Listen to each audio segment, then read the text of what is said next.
పూర్తిగా ప్రభుత్వ పాఠశాల మీద ఆధారపడ్డారు. అలాంటి ప్రభుత్వ పాఠశాలలో ఏదైతే విద్యకు సంబంధించిన సిబ్బంది పూర్తిగా ఉంటేనే వాళ్ళకి ఒక నాణ్యమైన విద్యను అందించగలుగుతాం, వాళ్ళకు ఒక మంచి భవిష్యత్తుని ఇవ్వగలుగుతామని నమ్మి అయినా 16,347 మంది ఉపాధ్యాయుల నియామకానికి ఆయన చేపట్టడం అంటే నారా లోకేష్ అన్న యొక్క విజన్ ఏంటి, ఆయన ఆలోచన ఏంటి, ఆయన దృక్పథం ఏంటి అనేది అర్థమవుతుంది. దాని తరువాత ఆయన తీసుకొచ్చిన మరొక పథకం డొక్కా సీతమ్మ మధ్యాహ్న భోజన పథకం. ఈ పథకం ద్వారా ఏదైతే ప్రభుత్వ పాఠశాలకు కానీ ప్రభుత్వ కళాశాలకు కానీ వెళుతున్న పేద మధ్యతరగతి దిగువ మధ్యతరగతి కుటుంబాలకు చెందిన పిల్లలు వాళ్ళకి ఒక సమతుల్య ఆహారాన్ని అందించాలి, వాళ్ళకి శారీరక మానసిక బలాన్ని ఇవ్వాలి అంటే ఆహారం ద్వారానే ఏది ఇవ్వగలుగుతామని ఒక సమతుల్యమైన ఆహారాన్ని అందించడం మరొక మెట్టు. అంతేకాకుండా సన్న బియ్యం అంటే మనం ఈ రోజున చాలా మంది సంపన్న వర్గాల్లోనూ కొంచెం ఆర్థికంగా వెసులుబాటు ఉన్న వర్గాల్లోనే మాత్రమే సన్న బియ్యాన్ని కొనుక్కుని మనం తినే నేపథ్యం మనకు ఉండొచ్చు. కానీ లోకేష్ అన్న తీసుకున్న ఒక విప్లవాత్మకమైన మార్పు ఏంటంటే ఈ బిడ్డలకు కూడా సన్న బియ్యమే భోజనం పెట్టాలని ఇప్పుడు ఈ ఆంధ్రప్రదేశ్ రాష్ట్రంలో సన్న బియ్యం ద్వారా మధ్యాహ్న భోజన పథకం, డొక్కా సీతమ్మ భోజన పథకాన్ని పెట్టడం కావచ్చు. ఇలా అదేవిధంగా ఇప్పుడు స్కూల్స్ ఓపెన్ అవగానే పుస్తకాలు మొదటి రోజే పుస్తకాలు అందించడం, మొదటి రోజే యూనిఫామ్ ఇచ్చేయడం, మొదటి రోజే బ్యాగులు షూలు ఇచ్చేయడం అంటే ఒక మధ్యతరగతి మనలాంటి మధ్యతరగతి దిగువ మధ్యతరగతి లాంటి బిడ్డలు సగౌరవంగా ఇదిగో ప్రభుత్వ పాఠశాలకి మా బిడ్డని సన్న బియ్యం ఆహారం పెడతారు, మంచిగా అక్కడ స్కూల్ బ్యాగ్ ఇస్తున్నారు, బుక్స్ ఇస్తున్నారు, షూస్ ఇస్తున్నారు. ఇలా మేము ప్రభుత్వ పాఠశాలకి మా బిడ్డని సగర్వంగా పంపుతాము. ఎందుకంటే సాధారణంగా చాలా మంది తల్లిదండ్రుల్లో ప్రైవేట్ స్కూల్కి అక్కడ కొంచెం ఆర్థికంగా వెసులుబాటు ఉండే తల్లిదండ్రులు వాళ్ళ పిల్లల్ని నీట్గా మంచి యూనిఫామ్ వేసి మంచి షూ ఇచ్చి మంచి బ్యాగ్ తగిలిచ్చి వాళ్ళ బస్సు ఎక్కి టక్కుని వెళ్తుంటే మేము చిన్నపుచ్చుకోకుండా మేము కూడా మా బిడ్డలను కూడా అంతే గౌరవంగా మేము స్కూల్కి పెడుతున్నామని సగర్వపడేలాగా చేసిన మొట్టమొదటి నాయకుడు నారా లోకేష్ అన్న. ఇది ఆంధ్రప్రదేశ్ రాష్ట్రానికి ఒక తొలి అడుగుగా మనం తీసుకోవాలి. ఇవన్నీ ఒక ఎత్తు అయితే తల్లికి వందనం. ఇందాక మన నాయకులు చెప్పారు, ఒక కుటుంబంలో 2 బిడ్డలో 3 బిడ్డలో ఉంటే ఆర్థికంగా వెసులుబాటు లేనప్పుడు చాలా మంది తల్లిదండ్రులు ఏం చేస్తారంటే ఒక బిడ్డను చదివించి ఇంకొక బిడ్డను ఇంటి దగ్గరే ఇంటి పనుల కోసమో పొలం పనుల కోసమో కూలి పనుల కోసమో పెట్టుకుంటే తప్ప ఆర్థిక వెసులుబాటు లేని కుటుంబాలు అనేక మంది ఉన్నాయి. దీన్ని దృష్టిలో పెట్టుకున్న శ్రీ నారా చంద్రబాబు నాయుడు గారు, లోకేష్ అన్న, అదేవిధంగా ఉప ముఖ్యమంత్రిగా ఉన్న పవన్ కళ్యాణ్ గారు వీరందరూ కూడా ఆలోచించి ఏదైతే పేద వర్గాల్లో విద్య అనేది ఆర్థిక భారం కాకూడదు, పిల్లలు ఎంతమంది ఉంటే అంతమందికి కూడా తల్లికి వందనాన్ని అమలు పరచాలి, అందరికీ తల్లికి వందనం పథకం అమలు చేయాలని ఒక సదుద్దేశంతో చేశారు. అయితే గత ప్రభుత్వంలో 42 లక్షల మందికి మాత్రమే తల్లికి ఈ యొక్క పథకాలు వర్తింపజేస్తే ఇప్పుడు ఎన్డీఏ కూటమి 67,27,000 మంది అంటే దాదాపు 25 లక్షల పైచిలుకు మందికి ఈ రోజున లబ్ధి జరుగుతుందంటే ఎంత గొప్ప విషయం. మన గోపాలపురం నియోజకవర్గం తీసుకుంటే 34,990 మంది మన గోపాలపురం నియోజకవర్గంలో తల్లికి వందనాన్ని అందుకున్నారు. వీటి యొక్క విలువ 45 కోట్లన్నర అంటే 45,50,00,000 రూపాయలు సుమారుగా తల్లికి వందనం మన నియోజకవర్గానికి తల్లుని యొక్క అకౌంట్లోకి నేరుగా రావడం. అయితే 1-2 సాంకేతిక సమస్యలు ఉన్నప్పుడు రాని వాడిని కూడా మళ్ళీ ఫిర్యాదులు తీసుకుని వాటన్నిటిని ఒక సరిచేసి మళ్ళీ ఆ అకౌంట్లో డబ్బులు పడే ప్రక్రియను కూడా చేయబోతున్నాం.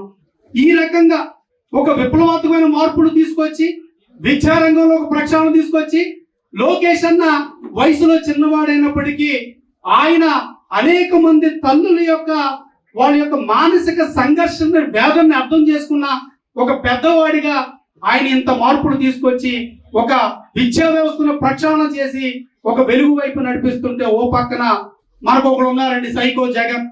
ఈ సైకో బ్యాచ్ ఒకటి ఉంది. మరి వీళ్ళు ఏ రాక్షస సంతతికి చెందినవాడో నాకైతే తెలియదు, కానీ వీళ్ళ మూర్ఖత్వం ఎలా ఉందంటే తల్లికి వందల మీద కామెంట్ చేస్తారు. సరే జగన్మోహన్ రెడ్డి గారు, మీ తల్లి గారు వైఎస్ఆర్ పార్టీకి గౌరవ అధ్యక్షురాలు గారు కదా, ఆవిడ ఎందుకు తీసేస్తారు? మీ తల్లిని, కన్న తల్లిని గౌరవ అధ్యక్షుల పదవిలోంచి ఎందుకు నిర్దాక్షిణ్యంగా అవమానకరంగా ఆవిడ తీసేశారు? మీ చెల్లి గారు, సొంత చెల్లి, రక్తాన్ని పంచుకు పుట్టిన చెల్లి షర్మిళ గారు, ఆవిడ మీరు జైల్లో ఉన్నప్పుడు పాపం ఒక ఆడబిడ్డ కుటుంబాన్ని వదిలి తన బిడ్డలను వదిలి రోడ్డు మీదకి వచ్చి రోడ్డుకో పాదయాత్రలుగా ప్రతి ఊరు నడిచి ఆ రోజున మీకోసం ప్రజల్లోకి ఒక సందేశాన్ని తీసుకెళ్లి ప్రజల్లోకి చైతన్యం తీసుకొచ్చి మిమ్మల్ని నాయకుడిగా నిలబెట్టడంలో తొలి అడుగేసింది మీ చెల్లి గారే కదా. మరి ఈ రోజున ఆ చెల్లిని, ఆ తల్లిని కేసులు పెట్టి కోర్టు చుట్టూ తిప్పుతున్నారు. ఇది తల్లికి మీరు ఇచ్చే గౌరవం, చెల్లికి మీరు ఇచ్చే గౌరవం. మీరు ఈ రాక్షసి సంతకి చెందిన మీరందరూ సోషల్ మీడియాలో బయట తల్లికి వందల మీద మీరు కామెంట్ చేస్తారు. మీకు బుద్ధి జ్ఞానం ఏమైనా ఉందా? మీరు ఇచ్చినప్పుడు 42 లక్షలే కదా, మీరు మోసం చేశారు కదా. 2019 ఎన్నికలకు ముందు ఏం హామీ ఇచ్చారు? భారతీ రెడ్డి గారు ఏం మాట ఇచ్చారు? ఎంతమంది పిల్లలు ఉంటే అంతమందికి అమ్మ ఒడేస్తామన్నారు అని వేసి, ఎంతమంది బిడ్డలకు ఉంటే అంతమంది బిడ్డలకి తల్లికి వందనం వేస్తూ 67,27,000 మందికి ఆ పథకాన్ని అమలు పరుస్తుంటే దాన్ని కూడా మీరు కామెంట్ చేస్తున్నారంటే తల్లిని గౌరవించున్నాడు, చెల్లిని గెంటేసినోడు, తల్లిని తరిమేసినోడు కూడా దీని మీద మాట్లాడుతుంటే సిగ్గు అనిపించట్లేదో వైసీపీ వాళ్ళకని నేను అడుగుతున్నాను. ఈ రోజున మన గ్రామంలోనే అనుకుందాం, ఒక పెద్ద మనిషి ఉన్నాడు అనుకుందాం. ఆ పెద్ద మనిషి తల్లిని తరిమేసి చెల్లిని గెంటేసి ఆడ మీదే కేసులు పెడితే ఆ యొక్క వ్యక్తిని మీరు ఎలా చూస్తారు? గ్రామంలో, మన గ్రామంలో గౌరవిస్తామా? మన గ్రామంలో కనీసం అతని మాటకు విలువ ఉంటుందా? అలాంటి వ్యక్తి ఒక పార్టీకి అధినేత అయ్యి ఈ రోజున జనాల్ని మోసం చేయాలంటే మనం మాత్రం ఎందుకు హర్షిస్తున్నాం? ఇది ఎలాంటి సమాజం ఒకసారి అర్థం చేసుకోండి. సమాజంలో మనకి కూడా ఒక బాధ్యత ఉంటుంది. మనం ఎవరి పక్షాన్ని నిలబడుతున్నాం? ధర్మం పక్షాన నిలబడుతున్నామా, దుర్మార్గుల పక్షాన్ని నిలబడుతున్నామా అనేది మనల్ని మనం కూడా ఆత్మ పరిశీలన చేసుకోవాలి. ఈ సందర్భంగా నేను విన్నవించేది ప్రజలకు ఒకటే, మీరు కూడా గమనించండి. సొంత తల్లికి న్యాయం చేయలేనాడు, సొంత చెల్లికి తండ్రి నుంచి సంక్రమించిన ఆస్తి కూడా ఇవ్వకుండా లాక్కున్న ఒక దుర్మార్గుణ్ణి ఇంకా నమ్ముతుంది అంటే అలాంటి దుర్మార్గుని మానసిక పరిస్థితి కూడా మీరు అర్థం చేసుకోండి. నాకెందుకో జగన్మోహన్ రెడ్డి గారి యొక్క మానసిక పరిస్థితి బాలేదేమో, మానసికంగా ఆయన యొక్క ఆరోగ్యాన్ని కూడా పరీక్షించాలి.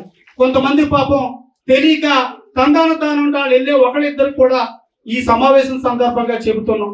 ఈ మధ్య కాలంలోనే ఇక్కడ ఓడిపోయిన ఒక వ్యక్తులు కూడా ఏదో స్టేట్మెంట్లు ఇస్తూ ఛాలెంజ్లు ఇస్తున్నారు. అయితే నాది ఒకటే మనవి, మీరు ప్రజల్ని గతంలో మోసం చేశారు, ఒక రాక్షస నియంత పాలనకి మీరు మొదలు పెట్టారు. కానీ ప్రజల్లో మార్పు వచ్చింది. 164 సీట్లు ఇచ్చారు, మీకు 11 సీట్లకే పరిమితం చేశారు. ఈ సంవత్సర కాలంలో ఆ 11 సీట్లకు సంబంధించిన ప్రజలు కూడా బాధపడుతున్నారు. అయ్యో, రాష్ట్రం అంతా 164 మంది ఏకగ్రీవంగా ఒక బలమైన నిర్ణయం తీసుకుంటే మేమెందుకు చేయలేకపోయాం, మేమెందుకు ఈ దుర్మార్గులను ఎంచుకున్నామని ఆడో పశ్చాత్తాపం పడుతున్నారు. భవిష్యత్తులో మీకు అది కూడా ఉండదు. ఈ రోజున ఈ ఎన్డీఏ కూటమి పాలన ఒక తొలి అడుగు పడింది, ప్రజల్ని ఒక సుపరిపాలన అందించే దిశగా తొలి అడుగు పడింది. ఈ తొలి అడుగులో మనందరం కూడా మమేకం అవుదాం. మనం కూడా ఏదైతే గతంలో సూపర్ 6 లో ఇచ్చిన ప్రతి హామీని నెరవేరుస్తున్నాం. త్వరలోనే అన్నదాత సుఖీభావ కూడా ఆ పథకం కూడా అమలు కాబోతుంది. అదేవిధంగా మహిళల కోసం ఇచ్చిన ఏదైతే ఉచిత బస్సు కూడా అది త్వరలోనే అమలు కాబోతుంది ఆగస్టు 15 నుంచి. ఈ రకంగా ఇచ్చిన మటి మాట పల్లె సాక్షిగా, ప్రజల సాక్షిగా సూపర్ 6 లో ఇచ్చిన ప్రతి హామీని నెరవేర్చడానికి మేమందరం కట్టుబడి ఉన్నాం. మీరు కూడా, ప్రజలు కూడా విజ్ఞతతో ఆలోచించండి, పెద్ద మనసుతో ఆలోచించండి, ధర్మం వైపు ఆలోచించండి. దుర్మార్గులు, రాక్షసి సంతతికి చెందిన వాళ్ళు మనల్ని కూడా ఆ రాక్షసి సంతతిలో కలుపుకోవడానికి మాయ మాటలు చెబుతారు. మళ్ళీ మోసపోవద్దు, బలంగా నిలబడదాం, సంక్షేమం వైపు నిలబడదాం, అభివృద్ధి వైపు నిలబడదాం, ప్రక్షాళన పరిపాలన వైపు నిలబడదాం. ఈ రాష్ట్రాన్ని పునర్నిర్మాణం చేసుకుని ఒక అభివృద్ధి తీసుకెళ్తాం. అదేవిధంగా ఈ సందర్భంగా అమరావతి మీద కూడా వీళ్ళు కక్ష కట్టారు. అమరావతి మాట చెబుతా. ఈ రోజున తెలంగాణ రాష్ట్రానికి హైదరాబాదు నుంచే అత్యధికమైన ఆదాయం వస్తుంది. తమిళనాడు రాష్ట్రానికి, రాష్ట్రం మొత్తానికి ఆదాయం చెన్నై అనే రాజధాని ఇస్తుంది. అదేవిధంగా కర్ణాటకకి ఏదైతే బెంగళూరు, మహారాష్ట్రకి ముంబై, ఇలాగా ప్రతి రాష్ట్రానికి ఉన్న రాజధాని ఆదాయ వనరులు సమకూర్చి రాష్ట్రాన్ని అభివృద్ధి పదం వైపు తీసుకెళ్తుంటే మరి మన రాష్ట్రానికి రాజధాని వద్దా? మన రాష్ట్రానికి ఒక చిరునామా వద్దా? మద్దిపాటి వెంకటరాజు అంటే మీరు ఏం చెప్తారు? గోపాలపురం నియోజకవర్గం నా చిరునామా. మరి మీకు మన ఎవరికైనా ఒక నాయకుడి పేరు చెప్తా, మురళి గారు అంటే ఆయన చిరునామా చిన్నాయకుడు. మరి ఈ ఆంధ్రప్రదేశ్ రాష్ట్రానికి నీకు చెప్పుకునే చిరునామా ఏంటి? నీ రాజధాని ఏంటి? నువ్వు సగర్వంగా చెప్పుకునే నీ రాజధాని ఏంటంటే ఈ రోజున సగర్వంగా నా రాజధాని దేవతలు పాలించిన అమరావతి నా రాజధాని అని సగర్వంగా చెబుతాం. ఆ రాజధాని నిర్మాణం తర్వాత భవిష్యత్తులో దాని నుంచి వచ్చే వేలాది కోట్ల రూపాయల ఆదాయం మళ్ళీ మనకే వస్తుంది. కాబట్టి రాజధాని అనేది మనందరిది. రాజధాని అనేది ఈ ఆంధ్రప్రదేశ్ రాష్ట్రం ఉన్న ప్రతి శ్రామికుడిది. ఆ రాజధాని అమరావతి అనేది ప్రతి కూలీది, కష్టించి పనిచేసే ప్రతి రైతుది, ప్రతి రైతు కూలీది, ప్రతి శ్రామికుడిది, ప్రతి కార్మికుడిది. ఈ ఆంధ్రప్రదేశ్ రాష్ట్రంలో ప్రతి వ్యక్తిది. ఈ ఆంధ్రప్రదేశ్ రాష్ట్ర అమరావతి రాజధాని నా రాజధాని అని ఈ దుర్మార్గులు, దుష్టులు ఆ రాజధాని కూడా వ్యభిచారుల రాజధాని అని వీళ్ళు టీవీల్లో వీళ్ళు మాట్లాడుతున్నారు. అంటే ఎంత దుర్మార్గులు, ఎంత సైకోలు వీళ్ళు, ఎంత రాక్షసి తత్వం ఏదో ఉందో మనం అర్థం చేసుకుని ఈ యొక్క రాక్షస సంతతికి ఆల్రెడీ ప్రజలు సమాధి కట్టారు. ఆ సమాధిని మరింత మట్టేసి పూర్తిగా అధఃపాతాళం తక్కాల్సిన బాధ్యత మనందరి మీద ఉందని తెలియజేస్తూ ఈ సందర్భంగా గోపాలపురం నియోజకవర్గంలో ఏదైతే 34,990 మంది తల్లుల యొక్క అకౌంట్లో వచ్చిన ఈ 45.5 కోట్ల రూపాయలకి వాళ్ళందరికీ శుభాకాంక్షలు తెలియజేస్తూ మీరందరికీ కూడా ఎవరైతే ఒక బెడ్ ఉంటే 13,000, ఎందుకంటే 2,000 రూపాయలు ఇది ఎక్కడికి వెళ్ళట్లేదు. మళ్ళీ మన బిడ్డలు ఏ స్కూల్లో అయితే చదువుతున్నారో ఆ స్కూల్లో మంచి వసతులు కల్పించడానికి మంచి క్లాస్ రూమ్, మంచి బెంచీలు, మంచి రూమ్స్, అదేవిధంగా మంచి బాత్రూములు, ఈ రకంగా ప్రతిదీ మంచి స్కూల్ గ్రౌండ్, ఇలా మన బిడ్డల్ని చదువుకున్న స్కూల్లో వసతులు కల్పించడానికి ఒక 2,000 రూపాయలని దానికి వెచ్చిస్తూ ఈ రకంగా ఒక బిడ్డ ఉంటే 13,000, ఇద్దరు బిడ్డలు చదువుకుంటే 26,000, ముగ్గురు బిడ్డలు చదువుకుంటే 39,000, నలుగురు బిడ్డలు చదువుకుంటే 52,000 రూపాయలు. ఈ రకంగా ప్రతి బిడ్డకి కూడా అకౌంట్లో డబ్బులు వేస్తూ ఈ యొక్క కార్యక్రమాన్ని ముందుకు వేసుకున్న తరుణంలో ఈ శుభ సందర్భంగా గోపాలపురం నియోజకవర్గం తరపు నుంచి విద్యాశాఖ మంత్రి వర్యులు శ్రీ నారా లోకేష్ గారికి శుభాభినందనలు తెలియజేస్తూ, అన్న మీ యొక్క నిర్ణయాలకి, మీరు తీసుకుంటున్న ఈ సంస్కరణలకి మీకు పాదాభివందనాలు తెలియజేస్తూ, ఏదైతే డాక్టర్ బాబాసాహెబ్ అంబేద్కర్ గారి కలలుగన్న సమాజం, ఏదైతే మహాత్మా పూలే గారి కలలుగన్న సమాజం, ఏదైతే మన సావిత్రి పూలే గారు వారు తీసుకున్న ఈ యొక్క సంస్కరణలకి మీకు ఆ వారసత్వాన్ని అందిపించుకున్న మీకు కూడా ప్రత్యేక ధన్యవాదాలు గోపాలపురం నియోజకవర్గం తరపున తెలియజేస్తూ, ఈ రాష్ట్రం తరపున ఏదైతే 67,27,000 మంది తల్లుల తరపున కూడా మీకు ధన్యవాదాలు తెలియజేసుకుంటూ ప్రతి ఒక్కరికి కూడా పేరు పేరున ప్రత్యేక ధన్యవాదాలు. థ్యాంక్ యూ అండి.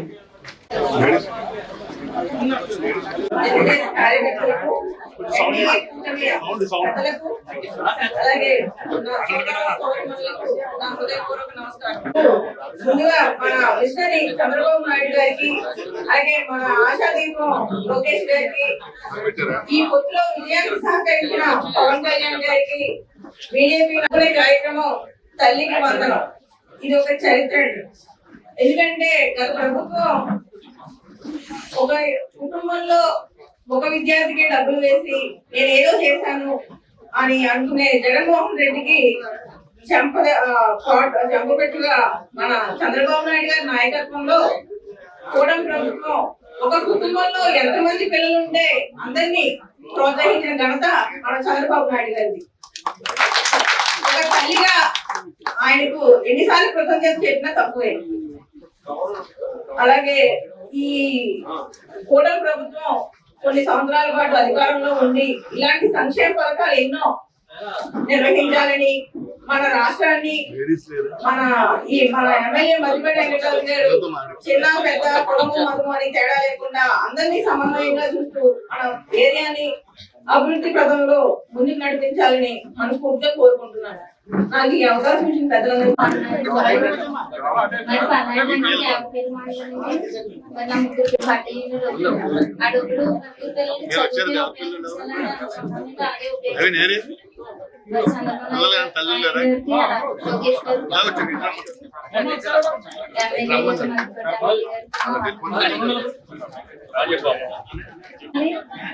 అయితే ఇది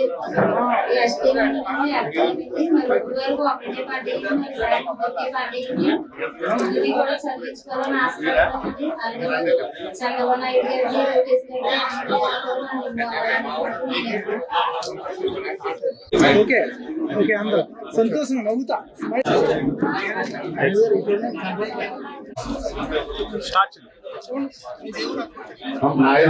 నేను ఆటో తోలుతానండి. ఆటో డ్రైవర్ అండి. నాకు ముగ్గురు పిల్లలు అండి. ముగ్గురు పిల్లలు పడిందండి కోటం ప్రభుత్వం వల్ల. ఇది వరకు ఒక పిల్లలకి పడిందండి.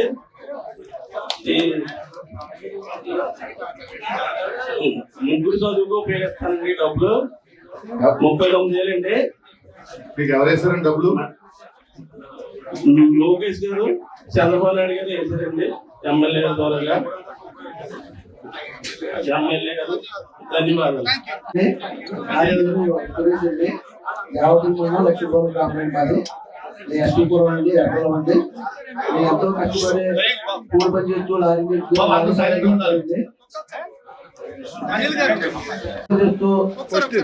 అండి. అది దేవాపల్లి మండలం లక్ష్మీపురం గ్రామం అండి. నా పేరు సురేష్ అండి. నేను ఎస్టీపురం అండి. ఇదివరకు ప్రభుత్వంలో ముగ్గురికి ఒకరికే వేసేవారండి. కానీ ఇప్పుడు నారా లోకేష్ గారు, చంద్రబాబు నాయుడు గారు ఆ ముగ్గురు పిల్లలు కూడా వేశారండి. ఆ డబ్బులు చదువు నిమిత్తమే కానీ దేనికి ఉపయోగించుకోమండి. ఆ పుస్తకాలు కొనడానికి పుస్తకాలు ఇప్పుడు ఇస్తారు, కొన్నేమో కొనుక్కోవాలండి. అవి కొనుక్కొని పిల్లలు ఏడుపాలు కుట్టించుకొని బట్టలు నీట్గా చూసుకున్నప్పుడు చదువు పంపాలండి. అలా చదువుకుంటేనే మా భవిష్యత్తులో మేము బాగుపడతామండి. లేకపోతే మేము ఎంతగానే అర్థం అవుతాం. ఈ అవకాశం కల్పించిన పెద్దలందరికీ నా ధన్యవాదాలు అండి. మధుమతి వెంకటరావు గారికి నా ధన్యవాదాలు అండి. మా దేవపల్లి మండలం లక్ష్మీపురం గ్రామానికి మాకు ముగ్గురు పిల్లలండి. దాని ప్రభుత్వంలో ఒకరిగా వేసారండి. ఈ ప్రభుత్వంలో ముగ్గురు పిల్లలకి వేసారండి. ఆ డబ్బులు ముగ్గురు పిల్లల క్రితం వాళ్ళ చదువు క్రితమే వాడుతామండి. ఈ అవకాశం ఇచ్చిన పెద్దలకి ఎమ్మెల్యే గారికి మధ్యపాటి వెంకటరావు గారికి కృతజ్ఞతలు తెలియజేసుకుంటున్నాను. మండలంలో సెకండ్ మార్క్ వచ్చిందండి ఎమ్మెల్యే గారు. ఈ పాపకి మండలంలో సెకండ్ మార్కు, అలాగే చెన్నాయిగూడ గ్రామంలో ఫస్ట్ మార్క్ వచ్చింది. 580 మార్క్స్ వచ్చింది.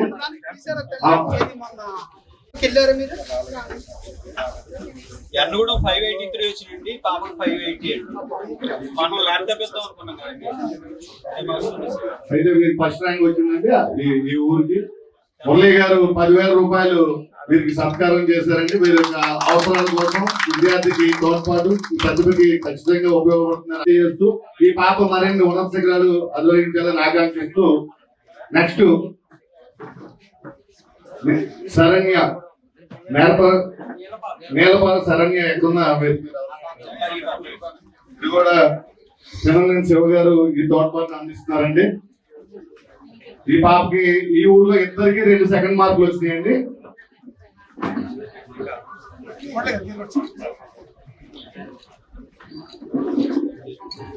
ఖచ్చితంగా ఆకాంక్షిస్తూ ఈ కార్యక్రమం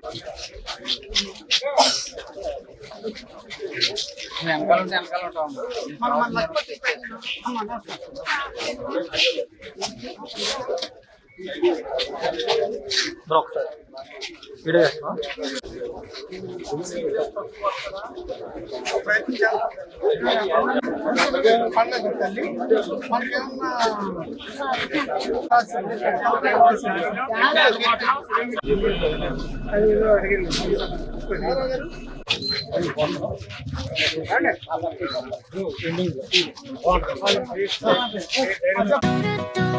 నూతన విద్యా సంవత్సరంలోకి అడుగు పెడుతున్న విద్యార్థులకు నాణ్యమైన స్కూల్ మరియు కాలేజ్ యూనిఫామ్స్ కు ఇదే సరైన అవకాశం. మీ Eluru Chandana brothers shopping mall లో బ్యాక్ టు స్కూల్ సేల్.